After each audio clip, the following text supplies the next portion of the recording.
My message is to never give up. Sometimes when you want to turn away, turn back and go back to the safest path, the path that it may not even, it's still dangerous. And when you go that way, and it's dangerous whether you go, it's unknown forward. You don't know if it's dangerous, but you definitely know it's dangerous to go backwards. The divine is showing me that when you push forward,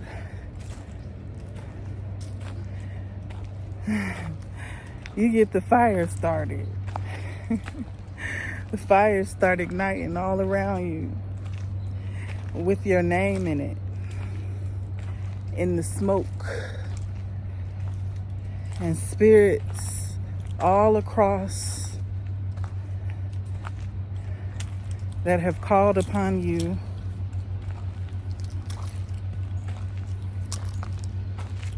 will be able to feel you, see you, and sense you. And if they are listening, and they are open, they will follow the smoke. It's where there's smoke, there's fire. What do you need? What do you need? What do you need? What do you need right now? Give yourself what you need right now. And stop yo-yoing. Stop yo-yoing back and forth about your inheritance.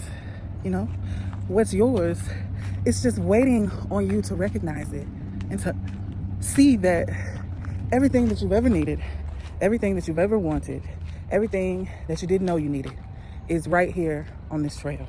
It's right here on this journey, on this path. And sometimes it might be a little bit of crap in the road, you know, but your awareness allows you to be able to see it. So you could just keep walking around. And sometimes you just be walking and you didn't even know you bypassed it. You didn't know you bypassed all the crap on the trail. You just focus on the beauty around you and moving forward. And you take the information from the past and you use it, but you don't abuse it. Because if you abuse it, if you abuse your past self or your past, then you lose it. You lose your mind because you begin to get stuck in a loop. And for the divine ones who have been able to experience a more expanded consciousness and connection to the great energy that connects us all, that is life-giving, life-sustaining, life-breathing, life-sensing, life-willing, life-loving. Once you've experienced that, it's very difficult to be comfortable in any other environment. Your nervous system starts to get crazy and out of whack. And you're like, well, wait a minute. What happened? What are we doing? I don't feel good. This ain't feeling good right here. I got to shake this off. And so you got to do something about it real quick. You can't even talk to nobody about it. You can't say nothing. You can't think too hard. You don't have time to decide when it gets to that level of discomfort. Because the more you stay in that discomfort, the weaker that you get and the harder that it gets to get back to the beginning of where you need to be on your journey.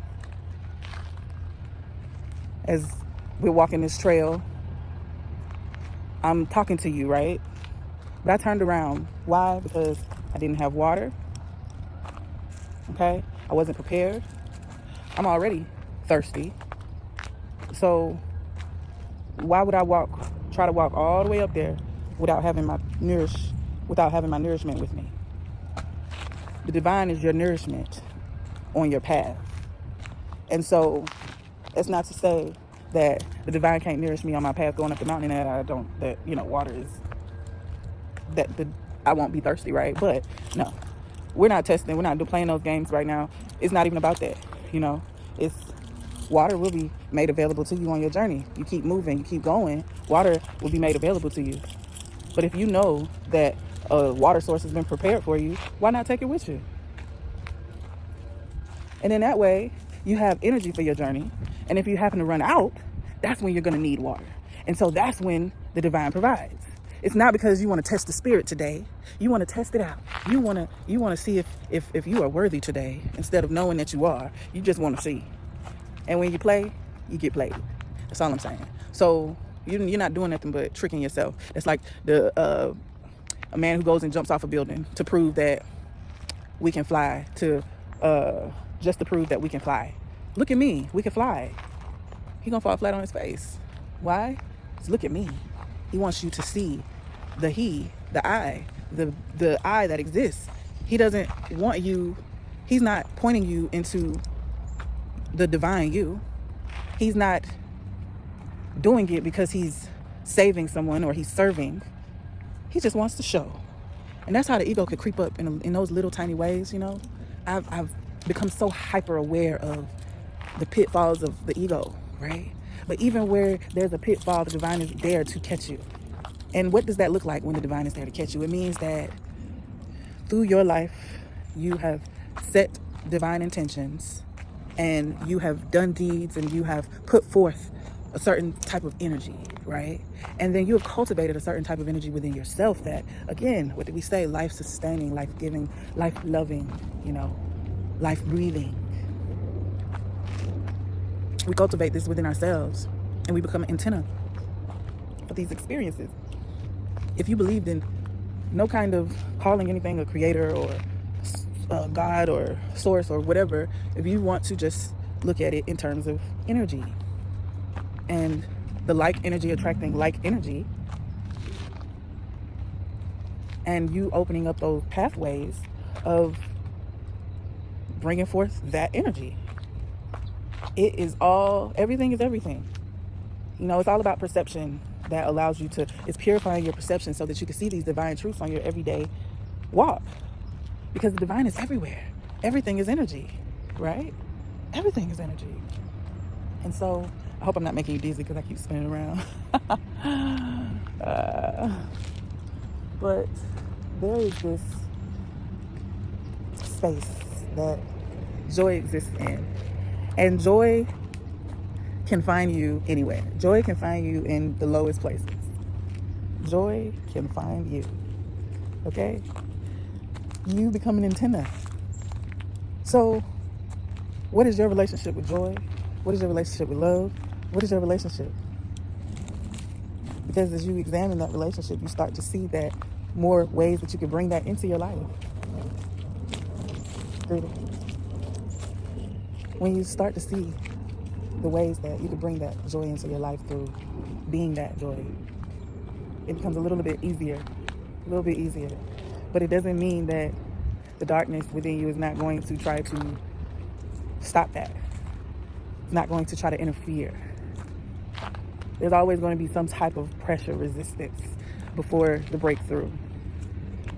You're pushing up against the boundary. You're pushing up against it. But once you break through, that level is broken through. And then you move on to the next level. But the duality here is what we're experiencing, why we keep having the suffering and the things like that. Because our experience is already foretold in a sense, right? And I mean that in a way of foretold. Everything has already been done. Everything is already in existence. And everything is already happening. You just have to unlock the joy of your own life. You have to see what it is that you need. And when you find what you need, then all the things that have been blocking you from what you need, those things start to get further and further in your rear view.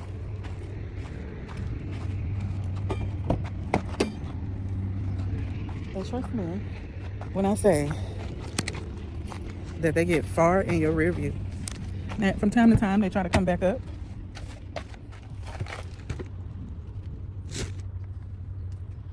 But they can't really. Where is my water? You see, they can't penetrate as easily because you're so far away. It's like they got this bow, but the energy doesn't support them. It's not on their side. It's not on their side.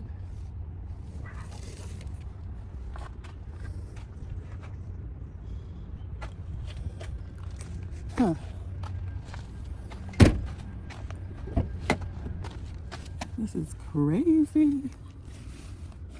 Oh, here we go. It was right under my comfort. What you're looking for is right outside, right outside of the view of your comfort zone. It's right outside of your comfort zone. And that's the truth right there. Because I am very uncomfortable. But at the same time, I am motivated and I am excited about the unknown. Because I get to meet an aspect of me that the me that was hiding in my past couldn't see.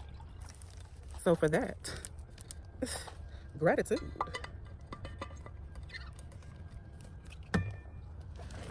Oh. See my little